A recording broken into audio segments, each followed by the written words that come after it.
Welcome back. चलिए एक बार फिर से स्वागत है आज के क्लास में।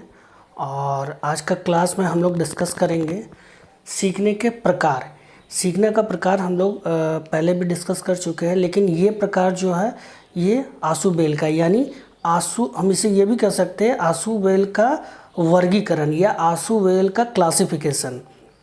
हमेशा क्वेश्चन ऐसा बीएड के कोर्स में आपको आ जाता है कि आशुबेल का वर्गीकरण बताएं, सीखने के प्रकार बताएं, या आशुबेल के अनुसार सीखने के प्रकार बताएं, क्लासिफिकेशन ऑफ आशुबेल। ये क्वेश्चन हमेशा बीएड के कोर्स में पूछा जाता है, तो ये बहुत इम्पोर्टेंट है। इसलिए मैं आज का टॉपिक ये लेकर आया हूँ ताकि आप इसे अच्छे से समझ सकें। तो चलिए हम लोग टॉपिक में चलते हैं। टॉपिक में चलने से पहले थोड़ा सा जब हम लोग आशुबेल के बारे में आज उनका क्लासिफिकेशन देख रहे हैं, तो थोड़ा सा हमें आज आशुबेल के बारे में थोड़ा सा जानना चाहिए। आशुबेल यूएस के नागरिक थे और वो एक मनोचिकित्सक थे और हुआ था 1918 में, और 2008 यानी 2008 में उनका देहांत हो गया था। वो मनोचिकित्सक थे। उन्होंने अपनी चिकित्सा की जो कार्यकाल था वो पूरा करने के बाद उन्होंने बहुत से ऐसे पुस्तक लिखे, और शिक्षा मनोविज्ञान में उनका एक अहम भूमिका रहा। और इन कार्यों की वजह से उनकी जो देन है शिक्षा में, उनके वजह से उन्हें थॉर्नडाई पुरस्कार से भी सम्मानित किया गया। थॉर्नडाई के बारे में भी आप लोग बीएड कोर्स में पढ़े होंगे, या फिर आगे बहुत सारे टॉपिक है उनके बारे में, और काफ़ी इंटरेस्टिंग टॉपिक है। बीएड ऐसे भी काफ़ी इंटरेस्टिंग टॉपिक होता है, और आप अगर अच्छे से उसे पढ़ना चाहें तो काफ़ी मज़ा भी आता है। तो थॉर्नडाई के बारे में भी आप आगे पढ़ेंगे। थॉर्नडाई पुरस्कार से उसे सम्मानित किया गया था और उनको पहचान मिला था एक अग्रिम आयोजक के रूप में। अग्रिम आयोजक का मतलब होता है एडवांस ऑर्गेनाइज़र। अब कहेंगे ये मतलब ये क्या है? तो अग्रिम आयोजक या एडवांस ऑर्गेनाइज़र जो होता है ये प्रशिक्षण के दौरान जो शिक्षण सामग्री होता है उसे व्यवस्थित करने में सहायता करता है, एडवांस ऑर्गेनाइज़र। और एडवांस ऑर्गेनाइज़र के वजह से हम बहुत सारे जटिल चीज़ों को या जटिल सामग्री को, शिक्षण सामग्री को बड़े आसानी से सीख लेते हैं। और ये भी कह सकते हैं कि हमने जो पुराना जो कुछ सीख रखा है और आज जो नया आया है, उस नए के साथ जो संबंध होता है वो भी एडवांस ऑर्गेनाइज़र के द्वारा क्या होता है स्थापित, या उसमें जो खाई है उसको भरने का काम करता है। तो ये उनको जो पहचान मिली थी आशुबेल को एडवांस ऑर्गेनाइज़र के रूप में, अगर हिंदी में बोले तो अग्रिम आयोजक के रूप में। ये भी क्वेश्चन बहुत सारे सीटेट, टेट, जेटेट किसी भी स्टेट में पूछा जाता है कि अग्रिम आयोजक के रूप में किस शिक्षा शास्त्री को जाना जाता है, तो वो है आशुबेल। और इनकी पहचान इसी से हुई थी। इससे पहले वो एक मनोचिकित्सक थे। उनका योगदान जब उन्होंने अपने कार्य से संन्यास ले लिया, मतलब अपने कार्य से रिटायर हो गए, उसके बाद इन्होंने शिक्षा में अपना महत्वपूर्ण योगदान दिया। वो जीन प्याजे आपने सुना होगा, या फिर आगे जाकर पढ़ेंगे, उनका भी शिक्षा में काफ़ी अच्छा योगदान है। वो जीन प्याजे से भी प्रभावित थे। हर व्यक्ति किसी न किसी से प्रभावित होता है और वो प्रभावित होकर ही वो काम को करता है। तो जो आशुबेल थे वो जीन प्याजे से प्रभावित थे। तो चलिए ये था एक आशुबेल का छोटा सा परिचय। अब हम लोग सीधे टॉपिक पे आते हैं, और टॉपिक में हम लोग देखते हैं कि आज जो आशुबेल का वर्गीकरण या क्लासिफिकेशन है वो क्या है। यानी इसको हम अगर सिर्फ कह सकते हैं, अगर छोटे से शब्दों में, सीखने के प्रकार। तो सीखने के प्रकार मैं आज टॉपिक को लिख रखा हूँ, लेकिन उसके नीचे मैंने लिखा है आशुबेल का वर्गीकरण, आशुबेल क्लासिफिकेशन। ठीक है, तो आज हम लोग उसी में डिस्कस करेंगे कि आशुबेल का जो क्लासिफिकेशन था सीखने पे वो कैसा था, और उन्होंने अपना वर्गीकरण जो रखा है उसमें क्या उनकी विचारधाराएं थी। तो सबसे पहले सीखने के प्रकार को उन्होंने 4 भागों में बांटा, यानी वर्गीकृत किया है। ये किसने किया? आशुबेल ने किया। आशुबेल का क्लासिफिकेशन हम लोग देख रहे हैं, या आशुबेल का वर्गीकरण हिंदी में कहिए तो हम लोग आज देख रहे हैं। तो उन्होंने 4 भागों में इसे बांटा है। पहला क्या है? रिसेप्शन लर्निंग, यानी अभिकरण लर्निंग। सेकंड क्या है, डिस्कवरी लर्निंग। थर्ड क्या है, रोट लर्निंग। फोर्थ क्या है, मीनिंगफुल लर्निंग। ठीक है, पहला में हम लोग देखते हैं रिसेप्शन लर्निंग में क्या है, अभिकरण करके सीखना।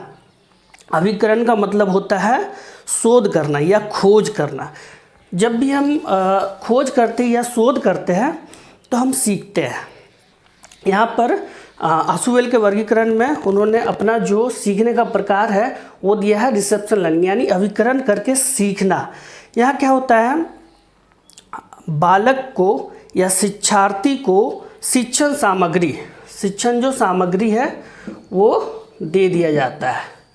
शिक्षण सामग्री दे दिया जाता है, जो विद्यार्थी है या जो बालक है उसको शिक्षण सामग्री दे दिया जाता है और उसे खुद से उसे पढ़कर या सुनकर सीखना पड़ता है।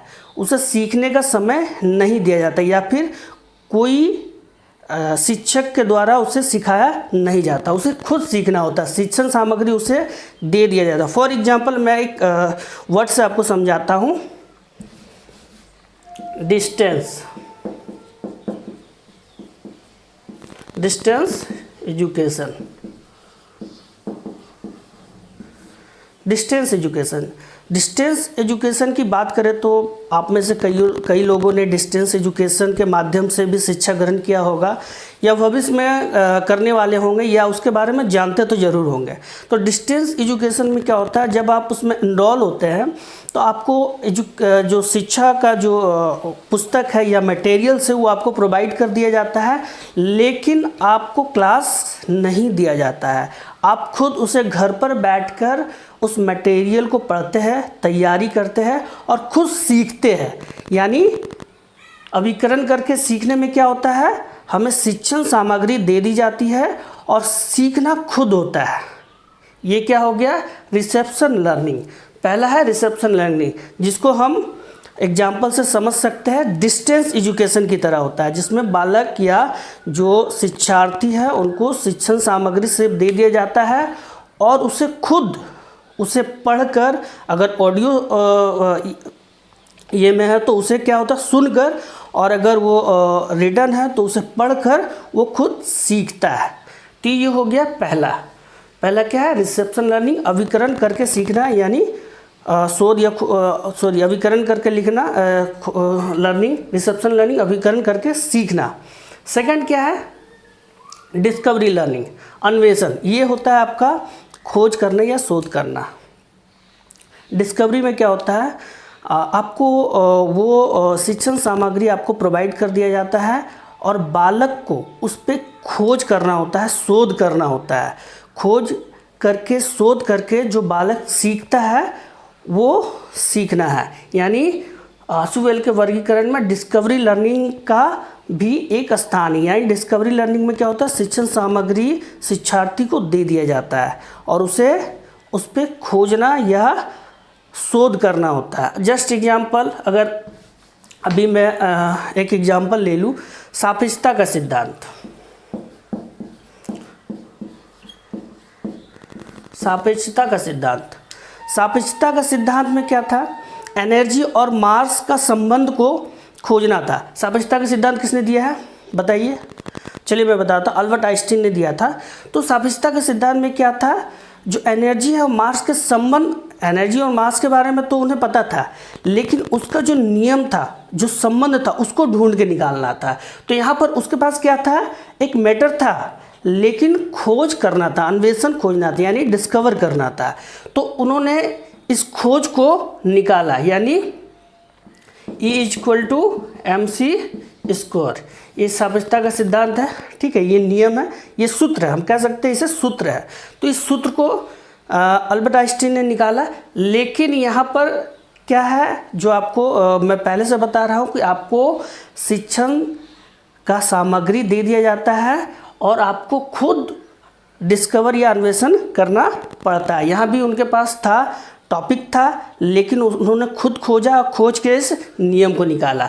यहाँ भी यही होता है, खोज करके आपको नियम या सूत्र को निकालना होता है। ये सूत्र कभी कभी क्या होता है, अर्थपूर्ण और अर्थहीन भी हो सकता है। जैसा कि अभी हम लोगों ने कुछ दिन पहले न्यूज़ देखा था, तो E=mc² जो हम लोगों ने सूत्र को आज बहुत दिनों से लेकर चल रहे हैं, आज इस पे एक क्वेश्चन मार्क आ गया था कि आगे चलकर ये शायद गलत साबित हो सकता है, और दूसरे वैज्ञानिक ने इस पर सवाल उठाया और इस सिद्धांत में त्रुटि बताया। तो आगे हो सकता है इस पर कुछ बदलाव आए, लेकिन अभी तक ये मान्य था। तो ऐसे ही है, इसमें क्या होता है, डिस्कवरी लर्निंग में शिक्षण सामग्री आपको दे दी जाती है, आपको उस पर खोज करके नियम या सूत्र निकालना होता है, और वो त्रुटिपूर्ण भी हो सकता है। ठीक है, समय पे उस पर बदलाव होता रहता है। थर्ड क्या है, रोट लर्निंग, यानी रटकर सीखना। रटकर सीखने का मतलब होता है हमें शिक्षण सामग्री वहाँ पर आपको प्रोवाइड कर दिया जाता है और आपको सिर्फ उसे रटकर सीखना होता है। अब रटकर सीखना अर्थहीन होता है, मगर कभी कभी ये यूज़फुल भी होता है। अब मान लीजिए छोटा सा बालक है, 2 साल का है, 3 साल का है, आप उसे अर्थ बिल्कुल ही समझा नहीं सकते। उनको क्या होगा, रोट लर्निंग करवाना ही होगा, यानी आपको रट कर लर्निंग करवाना ही होगा, यानी वो रट कर कुछ सीखेगा। बालक जब होता है छोटा सा, बड़ी आसानी से वो सीख जाता है। मछली जल की रानी है, उसका जीवन पानी है, हाथ लगाओ डर जाएगी, बाहर निकालो मर जाएगी। लेकिन उसका अर्थ उसे नहीं पता होता है, क्योंकि उन्होंने रट कर उसे सीखा है। जैसे जैसे बालक बड़ा होते जाता है और एक मैच्योर अवस्था में पहुंच जाता है, सीखने वाली अवस्था में पहुंच जाता है, तब क्या होता है, बालक उस पोएम का मतलब खुद ब खुद समझने लगता है। यानी ये अर्थपूर्ण, ये किसमें सही है, ये ऐसे बालकों में सही है जो उम्र में छोटा होता है।